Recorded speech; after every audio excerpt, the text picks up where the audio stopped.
অর্থাৎ রমজানে মানবিক কি কাজ করা যায়।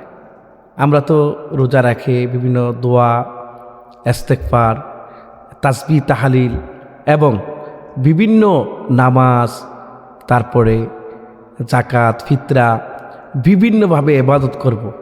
কিন্তু পরম সেবা হচ্ছে মানব সেবা। মানুষের সেবা করলে আল্লাহর সেবা করা হয়। এই মানবিক কাজ করা আমাদের খুবই দরকার। আজকে মুসলিম জাতি বিভিন্ন জায়গায় বিভিন্নভাবে অবহেলিত এবং অপমানিত, নির্যাতিত, নিপীড়িত। এই মানুষের পাশে যদি মানুষ দাঁড়ায় তখনই মানবিক কাজ হয়। বিভিন্ন দিক রয়েছে মানুষ মানবিক কাজ করার জন্য। মহানবী হজরত মুহাম্মদ সাল্লাল্লাহু আলাইহি ওয়াসাল্লাম তিনি সবচাইতে বেশি মানবিক কাজ করেছেন। পাশাপাশি এই মানবিক কাজটাও আল্লাহর একটা ইবাদত। পাশাপাশি তিনি ইবাদত করেছেন, নামাজ পড়েছেন, রোজা রেখেছেন, হজ করেছেন, যাকাত দিয়েছেন। এগুলোর মধ্যে দিয়ে ইবাদত, মানুষের সেবা করা ইবাদত এবং আল্লাহ কেন্দ্রিক যে বিষয়গুলো রয়েছে, নামাজ, রোজা, হজ, যাকাত, এগুলো একটা ইবাদত। তো আসুন আমরা কথা বলি মানবিক কাজগুলো কি কি।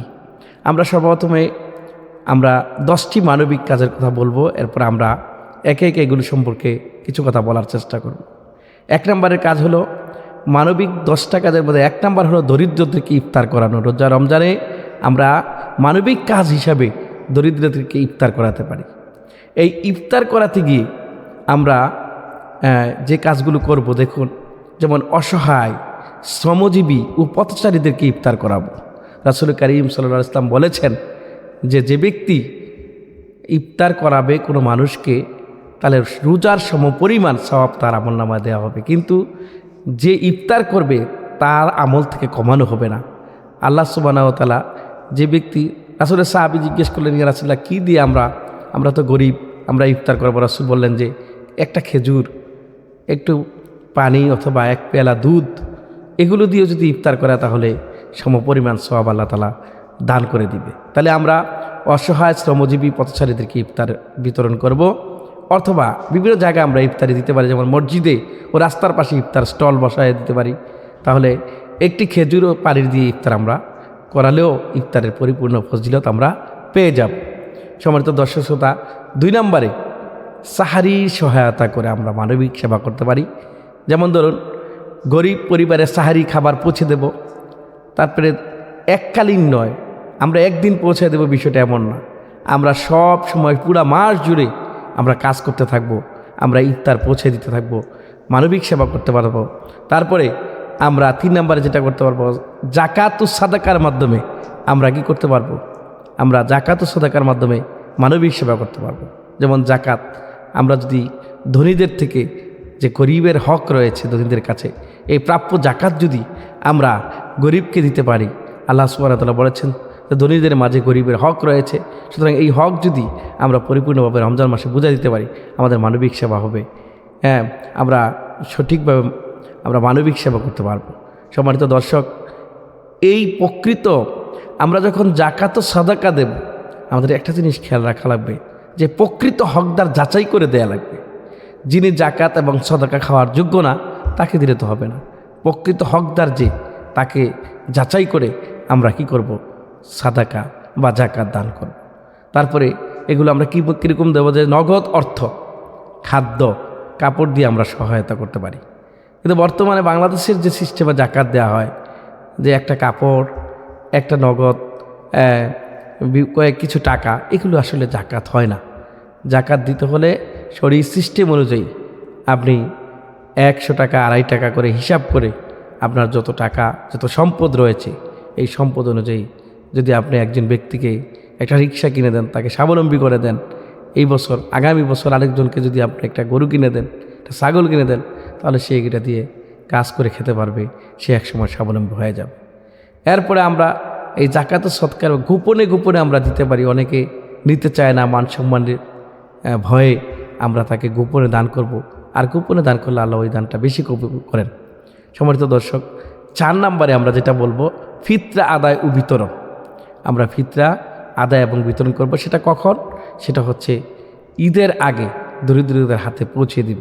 অর্থাৎ রমজানের ঈদুল ফিতরের সময় যে ফিতরা দেওয়ার সময় হয়, বা আমরা ঈদের আগেই, ঈদের নামাজে যাওয়ার আগেই আমরা ফিতরা দিয়ে দেবো, যাতে করে গরিব মানুষ সে সঠিকভাবে তার জীবনে ঈদের দিনটা ভালোভাবে কাটাতে পারে এবং কি সে স্বাবলম্বীদের মতো সমপরিমাণ আনন্দে থাকতে পারে। তারপরে আমরা 5 নম্বরে যে কাজটা করব, যে অসুস্থদের সেবা করব। আমরা মানুষের কাছে চলে যাব, যেমন কেউ যদি অসুস্থ হয় শুনে আমরা কিছু ফল ফ্রুট অথবা কিছু না নিতে পারলেও তাকে গিয়ে দেখে আসলাম, সেটাও তো একটা হক। রাসূল কারীম সাল্লাল্লাহু আলাইহি ওয়াসাল্লাম বলেছেন যে একজন মুমিন আরেকজনের মুমিনের 6টি হক রয়েছে, তার মধ্যে একটা হক হলো যে যখন সে অসুস্থ হবে তাকে দেখতে যাওয়া। এই একটা, আমরা অসুস্থদেরকে সেবা করব। 6 নম্বরে আমরা যেটা বলবো, এতিম ও পথ শিশুদের সহায়তা করা। আল্লাহ তাআলা কোরআন কারিমে বলেছেন যে তোমরা এতিমদেরকে ধমক দিও না, তাদের প্রতি সহানুভূতির হাত বিছায়া দাও। রাসূল কারীম সাল্লাল্লাহু আলাইহি ওয়াসাল্লাম বলেছেন, মাল্লাম ইয়ারহামুন নাস লা ইয়ারহামুল্লাহ। যে ব্যক্তি মানুষের প্রতি দয়া হয় না, আল্লাহ তার প্রতি দয়া হয় না। এজন্য আমরা এতিম পথশিশুদেরকে সহায়তা করব, তাদের মাথায় হাত বুলায় দেব, প্রয়োজনে তাদের জামা কাপড় আর্থিক সুযোগ সুবিধা দিয়ে তাদেরকে আমরা সুখে শান্তিতে রাখার চেষ্টা করব, তাদেরকে আমরা সহযোগিতা করব। এভাবে আমরা রমজানে কিন্তু মানব সেবা করতে পারি। সম্মানিত দর্শক শ্রোতা, আমরা করতে পারি খাদ্য সামগ্রী বিতরণ। আমরা বিভিন্নভাবে খাদ্য সামগ্রী বিতরণ করতে পারি মানুষের মাঝে। যেমন ধরুন বিভিন্ন খাবার, যেমন আটা, চাল, তারপরে যা খেয়ে মানুষ জীবন ধারণ করে। বিভিন্নভাবে আমরা বিভিন্ন সময়, যেমন ইফতারের রমজানের ঈদের আগে আমরা বিভিন্ন পণ্য কিনে গরিব মানুষদেরকে আমরা সহায়তা করতে পারি। এত করে মানব সেবা হবে এবং নিজেদেরও মানুষের সাথে ইসলামের সৌন্দর্য বৃদ্ধি পাবে এবং মানুষের সাথে মানুষের আত্মিক একটা সম্পর্ক হবে, একে অপরের প্রতি প্রেম ভালোবাসা তৈরি হবে। আমরা স্বেচ্ছাসেবী কাজ বিভিন্নভাবে করতে পারি। বিভিন্ন স্বেচ্ছাসেবা, যেমন রাস্তার কাজ করে দেওয়া, মসজিদ মাদ্রাসা পুল কালভার্ট এগুলোতে সহায়তা করা, অথবা নিজে মসজিদ পরিষ্কার করা, আজান দেয়া, এই যে বিভিন্ন সেবামূলক কাজ রয়েছে। তারপরে কোনো অসুস্থ মানুষকে হাসপাতালে নিয়ে যাওয়া, এই যে স্বেচ্ছাসেবী কাজ, এই বিভিন্ন স্বেচ্ছাসেবার কাজগুলো আমরা করতে পারি। আরেকটা বিষয় আমরা 10 নম্বরে বলবো, সামাজিক সচেতনতা বৃদ্ধি। আমরা একে অপরের সামাজিক সচেতনতা বৃদ্ধি করব।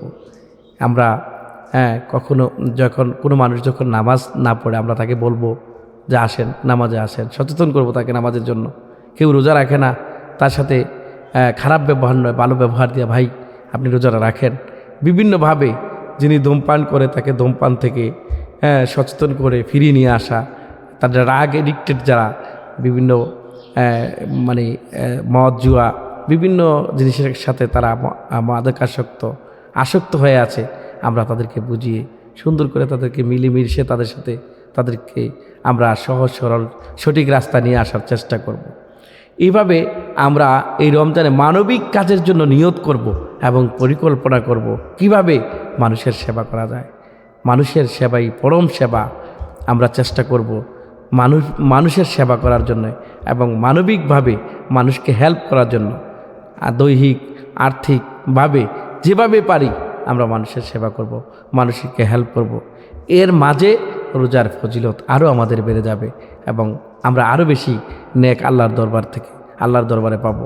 আল্লাহ সুবহানাহু ওয়া তাআলা আমাদের জন্য যে সুন্দর জান্নাত, ডেকোরেটেড জান্নাত তৈরি করে রেখেছেন, আমরা যেন মানব সেবা করে আল্লাহর বিধানাবলী মেনে, রাসূল কারীম সাল্লাল্লাহু আলাইহি ওয়াসাল্লামের সুন্নাহ মেনে আল্লাহ পাকের প্রিয় জান্নাত, সেখানে আল্লাহ পাকের ডেকোরেটেড সুন্দর জান্নাতে যেতে পারি, সে আশাবাদ ব্যক্ত করছি।